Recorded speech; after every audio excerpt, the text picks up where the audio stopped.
In a previous video, we covered rescuing from the descender. In this video, we're going to talk about ways to rescue from the ascender. Now, this is a more complex rescue. It's classed as a level 2 rescue. And generally speaking, in a training centre, we're going to be climbing the same ropes that the casualty's on. However, we should always be risk assessing this. This guy's become a casualty for a reason. We're going up to the exact same place as at risk of dangerous gases, dropped objects. Why did that person become a casualty? We might be going to become casualty number 2. So we'll definitely risk assess this before you do it. A better way of getting to the casualty would actually be using another set of ropes. I have another set of ropes that's right next to them, and that would be just an easier and safer way of approaching the casualty if possible. If I'm going to climb up the casualty's ropes, then I have two options. Working line, backup line. Generally considered the best thing to be climbing on the backup line. A lot of people say it because it shares the load. Not necessarily my main concern, because when I come down, I am going to be loading one rope with 2 people on it. So I climb the backup line purely for ease of access. If I can get on this line, put my backup on that line, I'm just going to climb up and I'll get to him straight away. My backup is going to be here, and now we're going to have to move the backup to here or to here so that I can be up high enough to actually do this rescue. There is some concerns about the backup. Where does it go? Does it go here? Well, it's above the chest descender. Does it go there? Well, it's above the hand descender. Both of these are toothed devices. So if I've got my duck, then either way the duck is above the toothed device. I would prefer that it goes here, because how do we release the hand descender? We have to move it up. How do we release the duck? We have to bring it down. So there's definitely potential for those 2 devices to jam. And one of the downsides of putting it here is that this is a tension line, so it does tend to slip down. The duck's well known for that. It says in the instructions it will slide on a tension line. It's just one of the situations that we have to risk assess and decide what's the best option. But either way, we are above a toothed device. My descender will be here.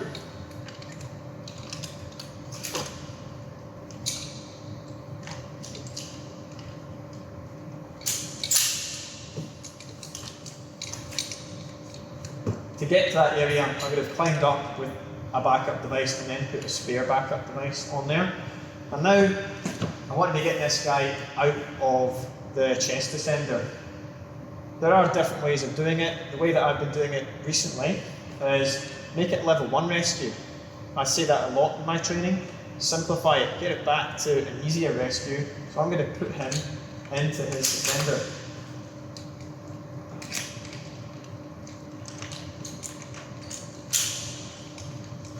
I'm not actually attaching anything to my casualty yet. All I want to do is get him out of this chest trough. And that means I have to lift him. Different ways of doing it. Ultimately, most of the time it's just going to be lifting his weight by using yours, a counterbalance or a snatch rescue. Now, I want to be able to rescue him with what I've got available to me. I've got my gear, he's got some gear on him. So let's go through a few options. If he's in his chest draw, then he's likely going to be here with a hand descender and a foot loop. So we could use this foot loop. If I was to pass this foot loop through his chest attachment and then back through the carabiner on the chest, on the hand descender, now we've actually got some 2-to-1 mechanical advantage. I could stand up in that and should be able to get him out fairly easy. If that's a bit too much faffing around, then you might decide to take this off. Just get rid of the cow's tail altogether. Maybe I could use this and just choke it on, or use a carabiner onto the sternum, and then pass it through this carabiner here, and there we've got a 1-to-1. Looks pretty simple, and I could use that to get him out of the chest crawl. Another option would be to use the tail of the rope. Hopefully, unless you're stuck in a loop, you're always going to have rope with a tail, and then we can just tie that on, a barrel knot or something nice and quick, straight through the carabiner, and then put my own hand jammer and foot loop on this rope. And again, I've got a 1-to-1, should be pretty simple and clean to be able to lift this Casualty up and get him out of the chest crawl. I have cow's tails. Now, if you're lifting from this point here, then that's his waist, and he's really attached on the chest crawl. So if you were to put that through there and put a foot loop on that, it's going to change the lifting point. So that might be a little bit more awkward when your Casualty is unconscious and he just falls back. You might have to untie this figure of 8 and then retie it on the chest point. That's a bit of faffing around.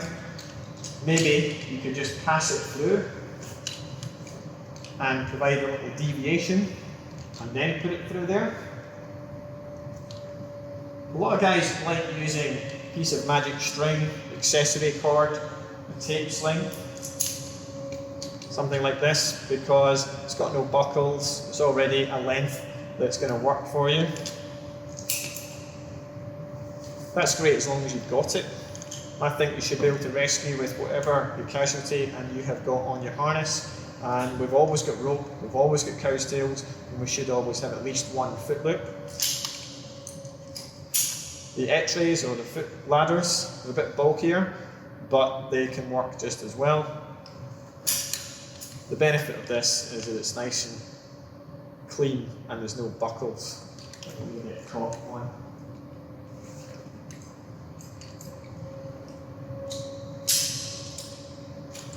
What I would do is then get my foot into there and then lift the Casualty as I kick down with my foot, and with good technique you can lift someone way heavier than you.